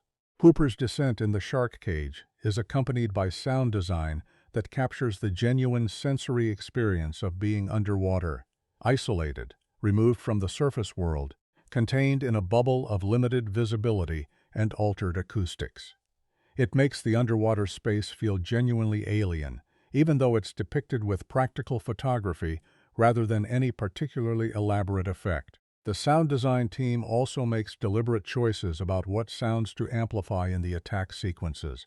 The impact of water, the specific quality of a boat hull under stress, the pitch and urgency of the Orca's engine as it strains against the shark's pull. These aren't incidental sounds mixed at background level. They're foregrounded, made prominent, used rhythmically in ways that interact with Williams' music to create a complete acoustic experience of escalating crisis. The sum of all these parts, what makes Jaws technically extraordinary, isn't any single innovation, it's the integration. The way the score's minimal motif works in concert with the visual language of withholding. The way the cinematography's telephoto land sequences contrast with the open-water Orca sequences to mark the psychological shift between the film's two halves. The way the sound design uses silence as a counterweight to Williams's music. The way the shark's perspective shots create audience complicity that amplifies every subsequent attack. These elements aren't working independently. They're in conversation with each other, calibrated toward a single unified effect, the management of dread, not shock, not gore, not the cheap kinetics of action filmmaking. Dread, the specific, sustained, almost meditative state of knowing something terrible is possible and waiting for it to become certain. That's a harder thing to achieve than spectacle. Spectacle you can buy. Dread you have to construct carefully, with every tool available, over the full length of a film. Jaws constructs it from the first frame and never fully releases it, even in the scenes of quiet human warmth on the Orca. The water is always there, the shark is always a possibility. And Spielberg, Butler, Williams, and the sound design team built a machine specifically designed to make sure you never forget that. The broken shark was the beginning of the lesson. The finished film is the proof of what was learned. Great genre films work on two levels simultaneously. On the surface, they deliver exactly what the genre promises: the scares, the thrills, the cathartic release of watching a monster get defeated.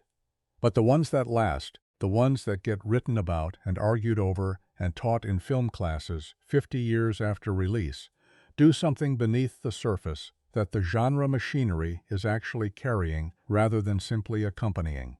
The monster is real. The monster is also a metaphor. And the best monster movies make both of those things true at the same time without either one undermining the other. Jaws is one of the clearest examples in cinema history of a film that works as pure genre entertainment and as cultural diagnosis simultaneously. You can watch it as a thrilling story about three men hunting a shark and never think once about Watergate or class dynamics or the epistemology of institutional trust, and you'll have an extraordinary time. But the film is also doing all of those things, woven into its structure with enough subtlety that they operate on you whether or not you consciously register them. Let's pull the threads. Fear of the invisible. What we can't know and can't control. The shark in Jaws operates at its most fundamental thematic level as a figure for everything that threatens us from outside our field of vision. Not just physical danger, the specific, modern anxiety of threats that exist independent of our awareness of them, that don't require our attention or our belief to be real, that are already in motion before we know they're coming. This is a specifically contemporary form of dread. Ancient fears were concrete, Drought, plague, enemy armies visible on the horizon. You could see those things coming. You could prepare, or flee, or die knowing what killed you. The fears that defined the 20th century, and that have only intensified since, are different in character. Invisible viruses, nuclear radiation, economic collapse, the quiet accumulation of environmental damage, the private decisions of powerful people made in rooms you'll never enter. These threats don't announce themselves. They're already in the water before anyone starts screaming. The great white shark in Jaws carries all of this. It doesn't telegraph its intentions. It doesn't follow patterns that make it predictable or manageable. It moves through water that looks exactly the same, whether it's there or not. The beach looks safe. The ocean looks beautiful. The shark doesn't care what it looks like. And Spielberg's decision to hide the shark, initially forced by mechanical failure, ultimately embraced as artistic principle, makes this thematic content visceral rather than intellectual. The film doesn't tell you to be afraid of invisible threats. It makes you experience the specific texture of being afraid of something you can't see. By the time the shark finally appears in full, you've been living with the dread of its absence for an hour. The film has made you understand, in your nervous system, rather than your intellect, what it feels like to share a world with something dangerous that you cannot locate. The failure of authority. A nation's open wound Mayor Vaughn is the most frightening character in Jaws, and the shark isn't even close. This is a strong claim, but consider the evidence. The shark is doing what sharks do. It has no malice, no agenda, no capacity for moral choice. It's a biological process, magnificent and lethal, operating exactly according to its nature. You can't be angry at the shark. You can fear it, but you can't hold it responsible. Vaughn you can hold responsible. Vaughn knows. From the moment the medical examiner reclassifies Chrissy's death at his request, Vaughn is making a conscious, deliberate choice to keep dangerous information from the public in order to protect his economic interests. He isn't ignorant. He isn't being deceived. He is the deceiver. And every death that follows, Alex Kintner on the yellow raft, the man in the estuary pond, the attacks on the Orca crew, has his fingerprints on it. In 1975, this character landed with a specificity that contemporary audiences felt in their chests. The country had just watched its president do exactly this: deploy institutional authority to manage, suppress, and distort information that the public had a right to know, for reasons that had everything to do with self-preservation and nothing to do with public good. Nixon didn't invent governmental dishonesty, but he made it vivid. He made it undeniable. He made it the defining political experience of a generation. Vaughn is Nixon at the local scale. He's every administrator and official and authority figure who ever looked at dangerous information and asked, "How do we manage this?" rather than "How do we fix this?" He's the bureaucratic reflex towards self-protection dressed up as civic responsibility. And the film is scrupulously honest about the human cost of that reflex. Children die on public beaches because the mayor wanted his July 4th weekend. What's particularly sharp about Jaws' treatment of this theme is that it doesn't let Vaughn be comfortably evil. Murray Hamilton plays him as genuinely torn, genuinely conflicted. A man who has convinced himself the risk is manageable, who has done the mental arithmetic and persuaded himself that the calculus comes out in favor of the status quo. He's not twirling a mustache. He's doing what people in positions of institutional authority actually do when confronted with inconvenient facts. He minimizes, he rationalizes, he bets on the odds. The tragedy is that he's wrong. The horror is that his wrongness is so recognizable. Class and knowledge. Who gets to be an expert running beneath the Quint-Hooper dynamic throughout the film is a theme that Jaws handles with remarkable sophistication for a mainstream thriller. The question of whose knowledge counts and why. Hooper represents a particular kind of American meritocracy, the idea that formal education and institutional credentials are the proper basis for authority. He has the degrees, the equipment, the published research. By any measurable standard, he is the most qualified person in Amity Island to assess the shark threat, and he's consistently, almost comically unable to get anyone to act on what he knows. Quint represents a different epistemology entirely, knowledge earned through physical labor, accumulated experience, and survival, rather than through academic institutions. He knows what he knows because he's been doing it for decades with his body, not his mind. His authority is local, personal, and non-transferable in the way that credentials are transferable. The film doesn't resolve this tension cleanly, which is to its credit. It doesn't vindicate Hooper's expertise over Quint's experience, or vice versa. Both men contribute essential things to the hunt. Both men are also wrong in specific, costly ways. Hooper overestimates what his cage technology can protect him from, and Quint underestimates what hubris and unprocessed trauma are doing to his judgment. The film suggests that neither academic credential nor hard-won experience is sufficient on its own, that what's actually needed is the willingness to integrate both, which is ultimately what Brody represents as the bridge between the two. This class dimension of Jaws extends to the Amity Island community itself. The film sketches the island's social geography in brief, economically efficient strokes. The tourism-dependent merchants, the seasonal workers, the year-round locals who resent both the summer crowds and the officials who pander to them. Quint lives outside this social structure entirely, in his shack with his shark jaws and his memories, and his deliberate distance from anything resembling community. His hostility to Hooper isn't just personal. It's the specific hostility of a working-class man for someone whose advantages have always been invisible to him because they've always been there.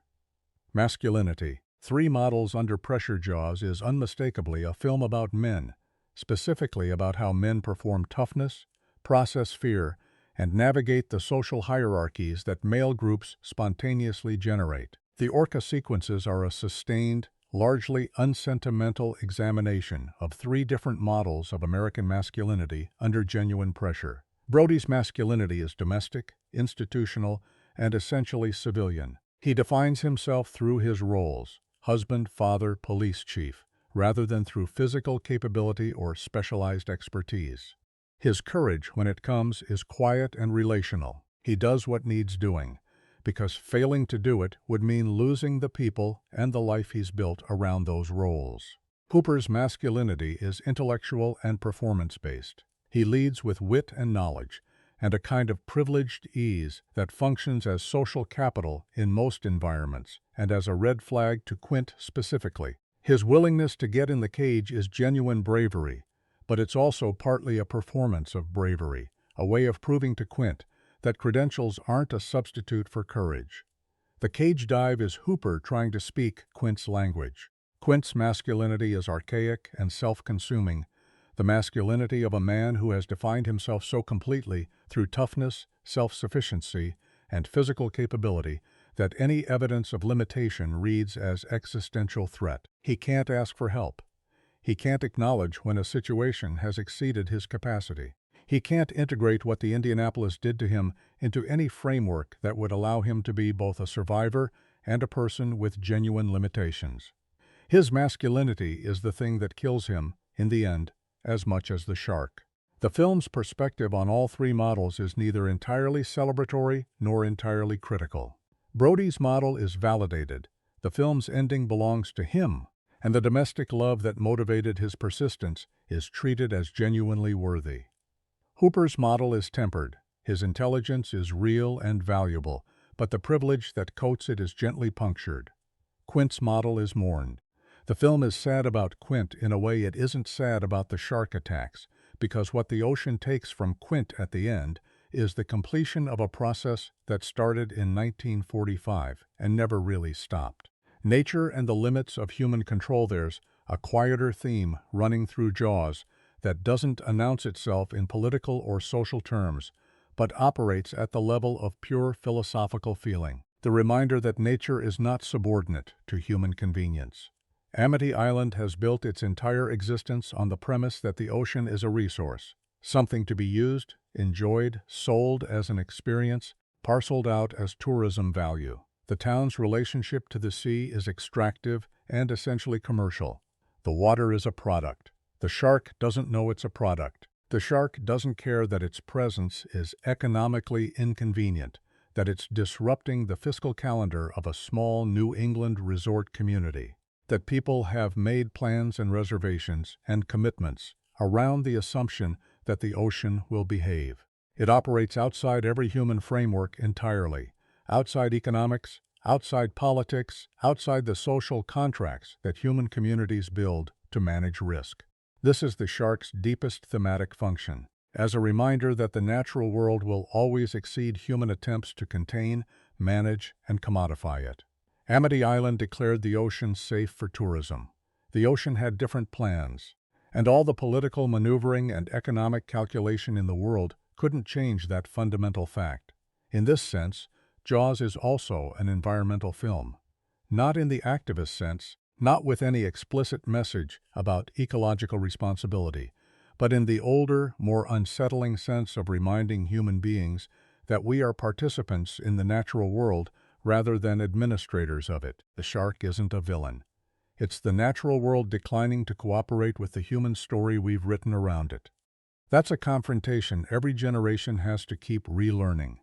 On June 20, 1975, Jaws opened in 464 theaters across the United States. That number doesn't sound impressive by modern standards. Contemporary blockbusters open in 4,000 theaters simultaneously, carpeting every multiplex from Portland, Maine to Portland, Oregon. But in 1975, 464 simultaneous screens was an almost unprecedented saturation release. Movies simply didn't open that way. They debuted in a handful of major cities, built word of mouth over weeks, and expanded slowly into secondary markets based on critical reception and audience response. The theatrical release was a gradual, patient process. Universal and Spielberg threw that playbook into the ocean. They paired the wide release with something equally unprecedented, a massive national television advertising campaign that ran the Jaws trailer in prime time slots in front of audiences who had never been specifically marketed to as a target demographic for a summer thriller. They were selling an experience, a cultural event, a film you needed to see before someone spoiled it for you, before your neighbor or your coworker or your kid's friend told you what happened. The urgency was manufactured, but the film delivered on it completely. Lines formed around city blocks. Theaters ran shows around the clock. People saw it multiple times. In its opening weekend, Jaws grossed over $7 million. By the end of its theatrical run, it had made $260 million domestically and over $470 million worldwide, displacing The Godfather as the highest-grossing film in history. It held that record until Star Wars arrived 2 years later, itself a film that learned directly from what Jaws had demonstrated was possible. The summer blockbuster was born. Hollywood has been living in its shadow ever since. What Hollywood learned, and what it got wrong, the lesson the film industry took from Jaws, was simultaneously correct and catastrophically incomplete.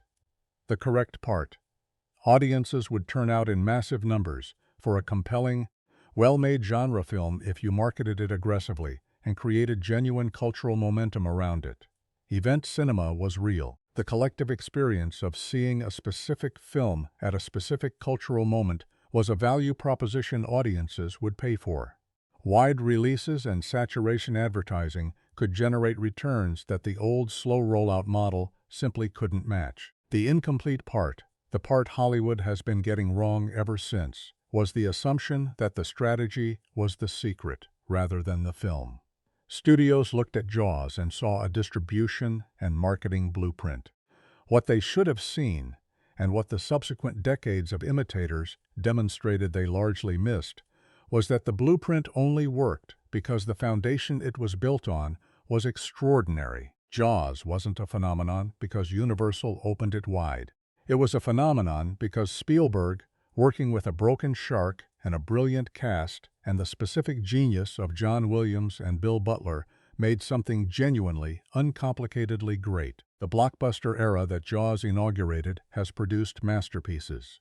It has also produced an industrial logic that prioritizes scale over substance, spectacle over character, franchise potential over completed artistic vision. Every summer season full of CGI-saturated sequels and IP-driven tentpoles is, in some indirect but traceable way, a consequence of what happened on June 20, 1975.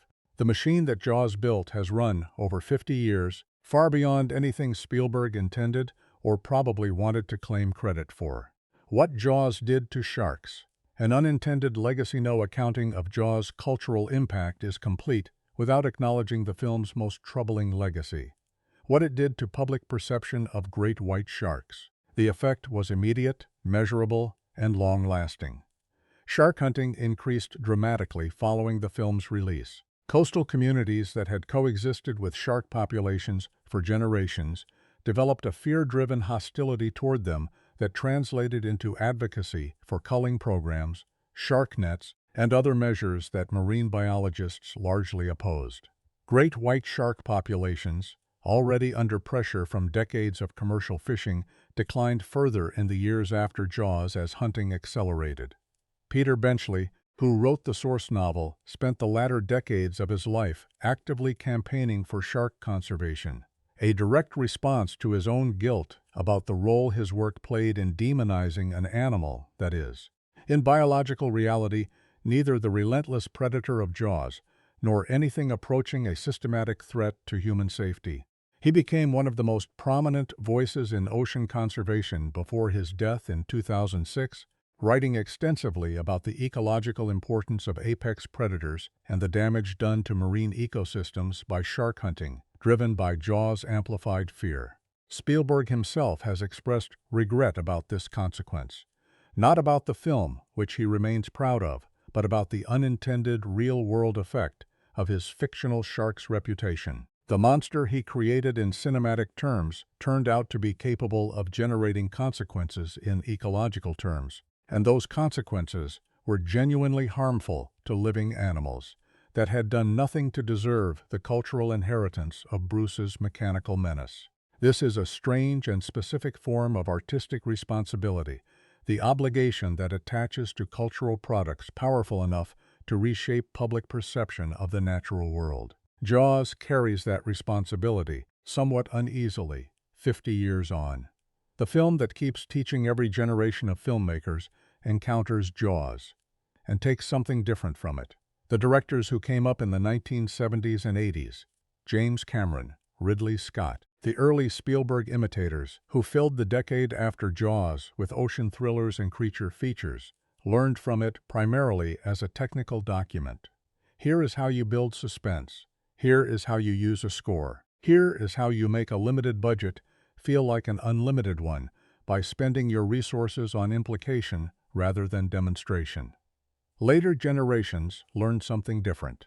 The filmmakers of the 1990s and 2000s who grew up watching Jaws on VHS and cable, who studied it frame by frame rather than experiencing it as a cultural event in a dark theater, learned from it as a character study. They absorbed the Orca sequences.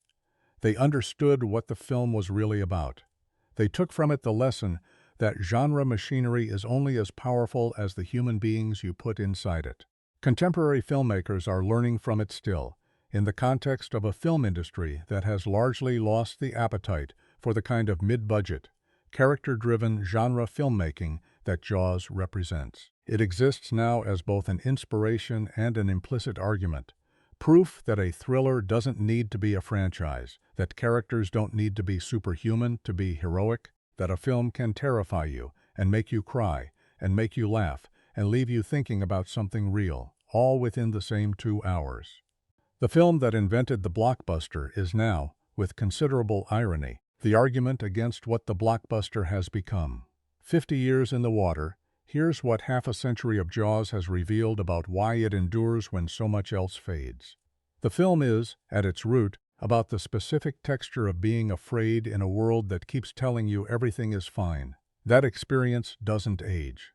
The specific political context shifts. Nixon is gone, the Vietnam War ended, the particular post-Watergate disillusionment of 1975 is now historical rather than immediate. But the underlying condition that Jaws is diagnosing, the condition of living in a community where the people with power have decided that your safety is less important than their convenience, is not a condition that has resolved itself in 50 years of subsequent history. It keeps recurring in different forms and different scales, with different names on the mayor's blazer. And the personal dimension of the film, Brody's fear, his love for his family, his unwillingness to quit even when quitting would be rational, speaks to something that doesn't require historical context at all. It speaks to the human experience of being asked to do something terrifying and doing it anyway. Not because you've transformed into someone brave, but because the alternative is unacceptable. Jaws is a film about parenthood as much as anything else, about what you discover you're capable of when something threatens the specific people you cannot afford to lose. That's why the dinner table scene with Sean hits so hard, why the image of Brody and Ellen on the dock stays with you. The shark is the occasion. The love is the point. The closing water go back to that opening image, the girl in the water, the stars above her, and the dark ocean below her, and the two-note musical signal rising through the soundtrack like something being slowly awakened. She doesn't know what's there. She can't see it. She can't hear it. The water looks exactly the same as it always has, feels exactly the same as it always has, and something enormous and ancient is already moving toward her through the dark. Jaws is 50 years old. The ocean hasn't changed. The things that live in it, that move through it, that exist in the darkness below the surface of what we're told and what we see and what we're allowed to know, none of that has changed either. Every summer, somewhere, someone runs into the water at night. They look up at the stars. The ocean holds them, cool and dark and impossibly deep, and somewhere below them, out of sight, something is already beginning to move. That's why the film still works. That's why it always will. The water was never as safe as we needed it to be.